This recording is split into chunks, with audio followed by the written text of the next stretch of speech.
In Surah An Nisa, verses 11 to 14, Allah clearly explains the fixed laws of inheritance and emphasizes that these rules come from His perfect knowledge and wisdom. In verse 11, Allah commands that regarding children, a male receives the share of 2 females. If the deceased leaves only one daughter, she receives half of the estate. If there are 2 or more daughters and no sons, they collectively receive 2/3. When sons and daughters are together, each son receives twice the share of each daughter.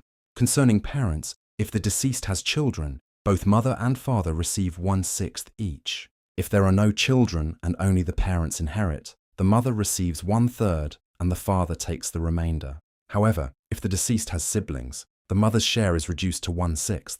All these distributions take place only after paying any debts and fulfilling any valid will left by the deceased. Allah reminds us that we do not know whether our parents or our children are more beneficial to us, showing that these rulings are based on divine wisdom, not human judgment.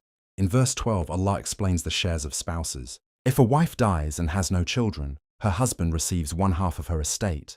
If she has children, he receives 1/4. If a husband dies and has no children, his wife receives 1/4.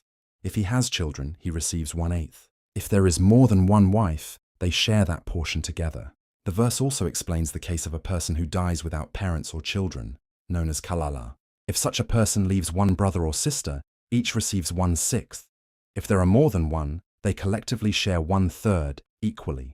Again, this distribution must occur after debts and bequests are settled, and the will must not harm the rightful heirs. Allah concludes by stating that these rulings are ordained by Him, and He is all-knowing and forbearing.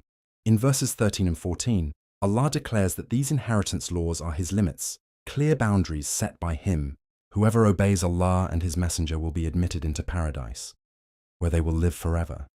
And this is the greatest success. But whoever disobeys Allah and crosses these limits will enter the fire and face humiliating punishment.